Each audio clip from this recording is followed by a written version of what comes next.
And we are going to welcome Miss Gabby. There she is. Hi, Hi, how are you guys doing? Oh my we're goodness. great. And I got to tell you, Gabby, I bragged on you several times. The last few days I have, and one of my favorite things about you, and this is, by the way, guys, this is part of being who you are. We've been talking about that this whole show, your personal brand, your identity. And I love you. You hear how quiet Gabby is. And she's opposite of me, right? I'm super loud, obviously. So I'm super loud. And she talks so No. quiet. And she seems so. But let me tell you guys, this lady is not only confident. This girl is hilarious. Oh no. Oh You my get her going. goodness. She can Oh my she can really be goodness. very fun and very funny. No. And I like the way that she brands herself. I really do. So Thank first of you. all, welcome, Gabby. Thank So you. thank you so very much. And you're our final guest today. And I'm glad that it's you. So what are we Thank talking you. about today? My computer went down on me. I don't know if you noticed. We've had Oh technical issues today. oh So no. Oh so what's going man. on with you? What's going on? Oh man, so many different things, so many things in the works. Having a lot of fun, getting Good. together and working with new job seekers. Very recently, put out a post on LinkedIn, something I had never really done before. Put out a post into the world, and I basically offered free career coaching sessions for Oh wow. anybody who needed it, anybody who'd been recently laid off as a result of what has been going on in the world, anybody who just needed a friendly ear to talk to, just somebody to really get their thoughts out, express what's going on with them, their particular job goals, their career goals, where they want to see themselves in the future, and where they want to build their legacy. And I thought, you Oh know what? wow. Let me just. LinkedIn had put out a brand new tab where you could offer services, and so that was something that I really wanted to do for the longest time. So put that out into the world, and so that's been keeping That's me busy for the month of awesome. June. But it's been wonderful. So Yeah. what are you seeing with that? What like are you starting to see some hope and that type of thing through all of this? Because I know we're finally having reopens, right? So are you finally starting to see some hope? Yes. I am seeing, hope. Definitely, there's a lot of anticipation for good things to come. People who are putting out their applications into the world, looking forward to getting those calls back, and you can hear in their voice. It's a little bit of the anticipation of, ooh, I'm looking forward to the interview, but then also just a little bit of hesitation, just a little bit of concern, wondering what is going to come of all of this in this brave new world that we're living in, and that we're going to continue to live through, and that we're also going to have to start building as well. And so, what does that future look like, and what do we get to do to participate in that new world? And so, I get a little bit of that also on those calls. So, a little bit That's of the cool. balance of the two.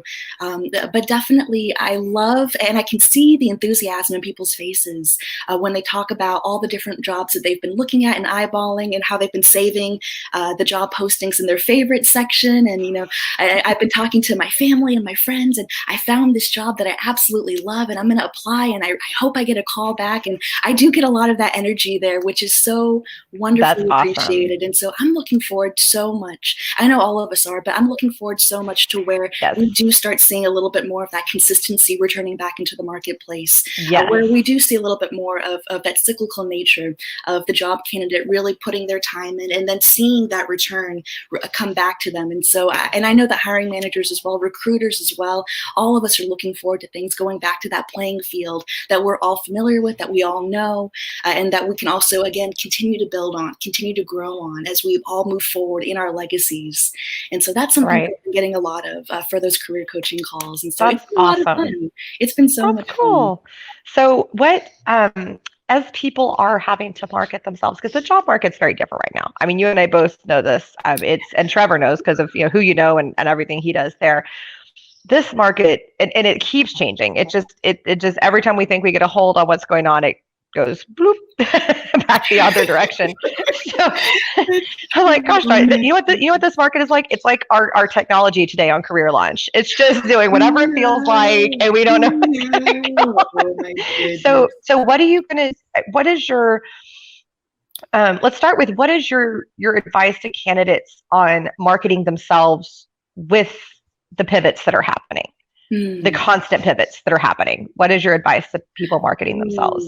I love this. I love this question. What is my advice for people who need to make those ebbs and flows work for them in terms of what's been happening, so it makes that continuity stay present in their resume, stay present on their LinkedIn profile, stay present really just in their general life, and to give that confidence? What in the world do we do?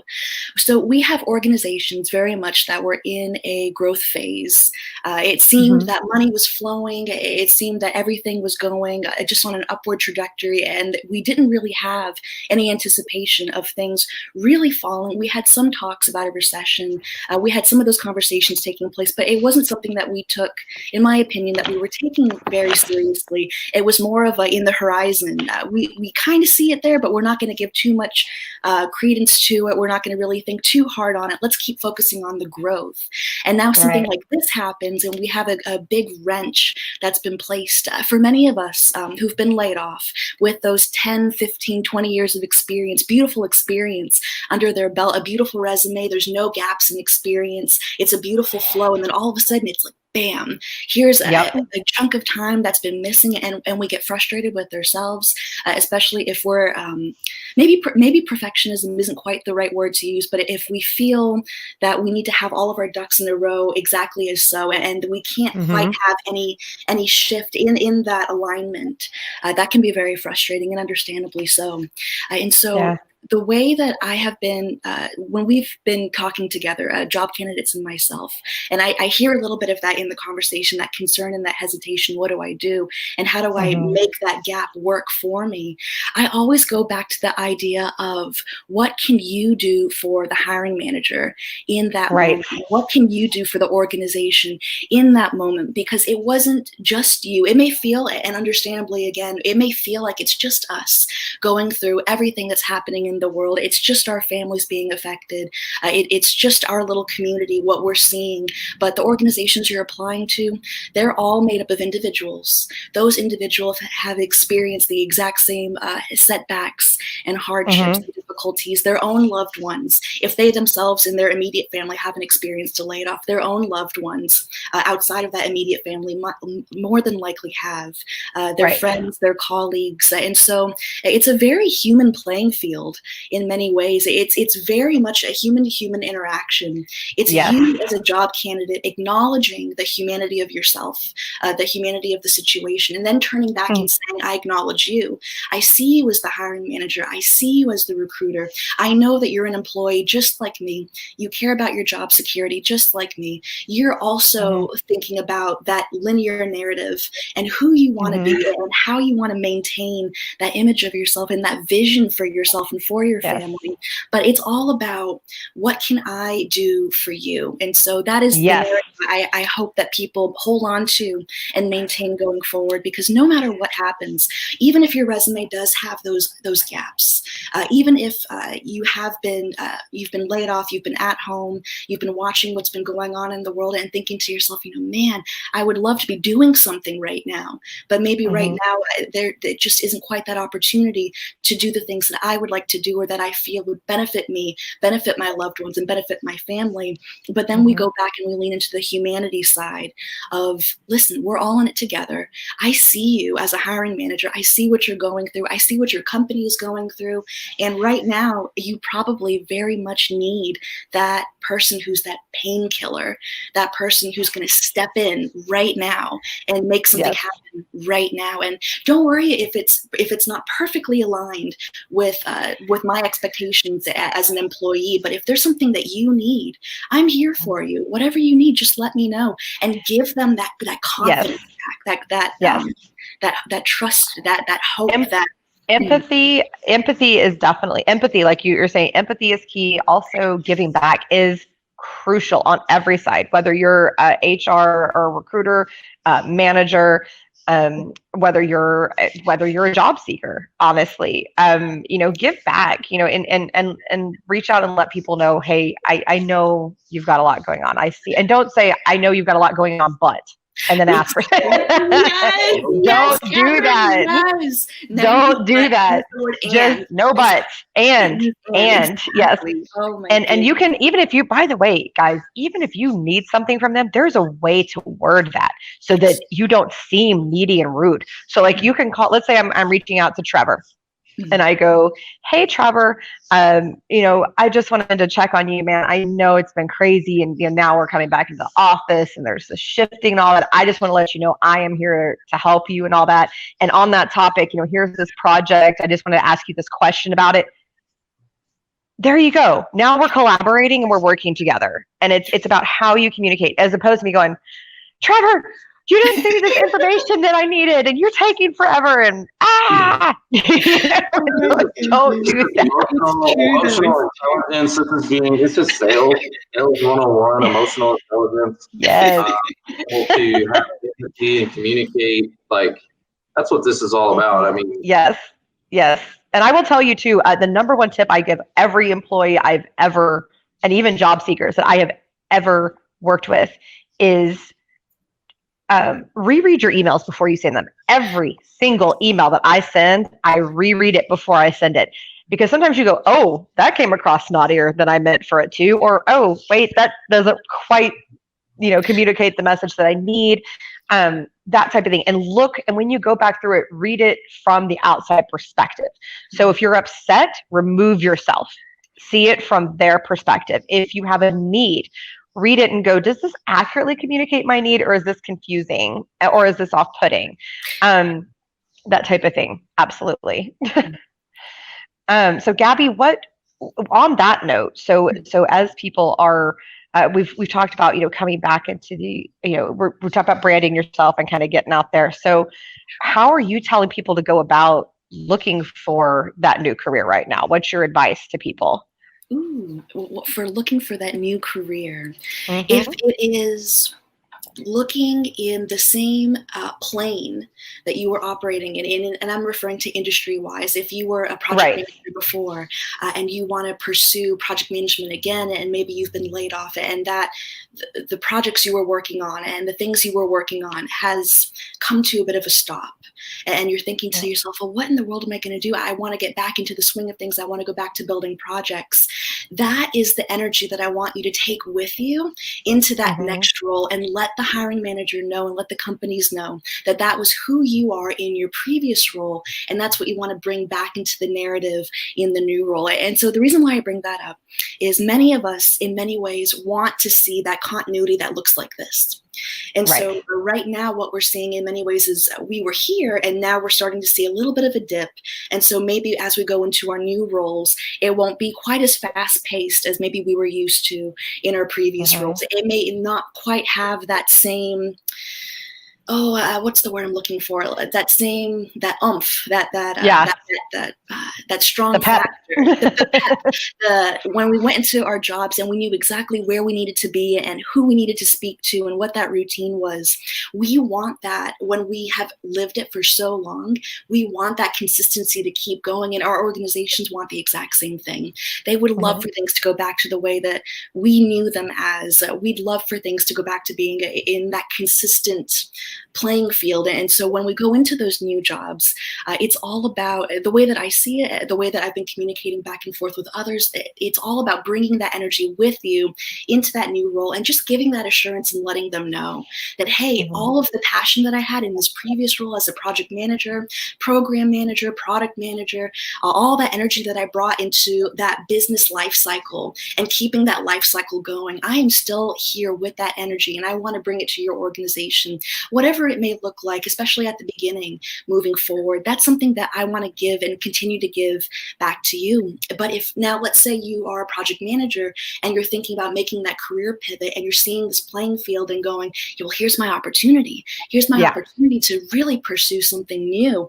Then that goes back to the passion that you bring as an employee and what you have given in your previous jobs and what you'll continue to give in your new jobs, and keeping that narrative narrative with you as you move forward. And so that's something that every job, whether it is keeping that narrative the same, where it's just a transition between organizations, but it's the same linear career path, or if it's a brand new career path that we're looking to explore, it's always, this is what I've given to my previous organizations, and this is what I would like to give to you.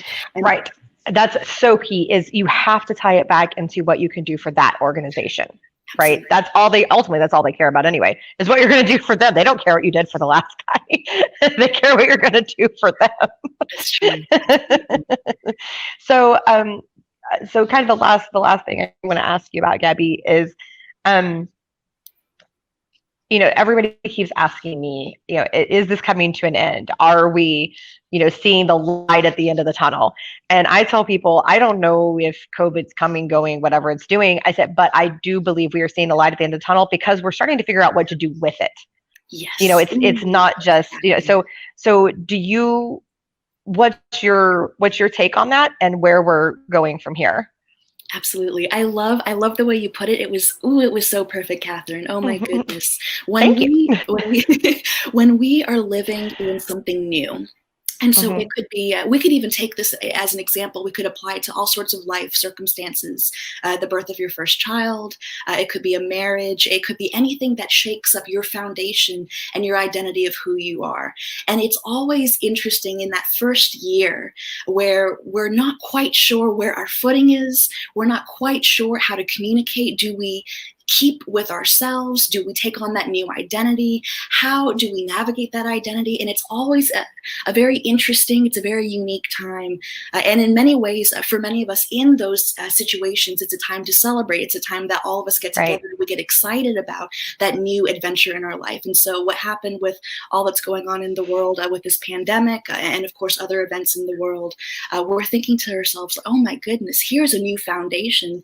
It wasn't one that I wasn't quite ready to get that footing or begin treading that new water, begin that new footing. But here I am today, and what in the world am I going to do? And so as we have gotten better and better as a society, as a nation, as a world, in living in this new quote unquote normal, and maybe I wonder if I should even be calling it the new normal, but living in this new, I guess this brave new world, as I right? keep oh my gosh, Catherine, it really is a brave new world, isn't it? But I will say that as we have been finding our footing, more and more it's becoming more solid as we continue going. And so now we're starting to look again at ourselves with that confident lens and saying, okay, I've been doing this for several months. My family has been navigating X, Y, and Z. And I'm starting to now know how I need to react in certain instances and also how I want to react going forward. And so there was a big grieving period at the very beginning of all of this. And I'm sure for many of us, many job seekers, and even to this day, there's still quite a bit of that where it's grieving an old life, one that we understood, one that we knew the direction it was going, and now it's something that we're not quite sure what to do with. But as we have been navigating this more and more, and we're starting to get that even footing, now organizations, hiring managers, recruiters, all of us are getting together and saying, okay, we've been doing this for quite some time. We now know what it looks like. So now what do we need to do to continue on this narrative and continue down this path back toward growth and back toward that prosperity where things were flowing and things were great and things were growing.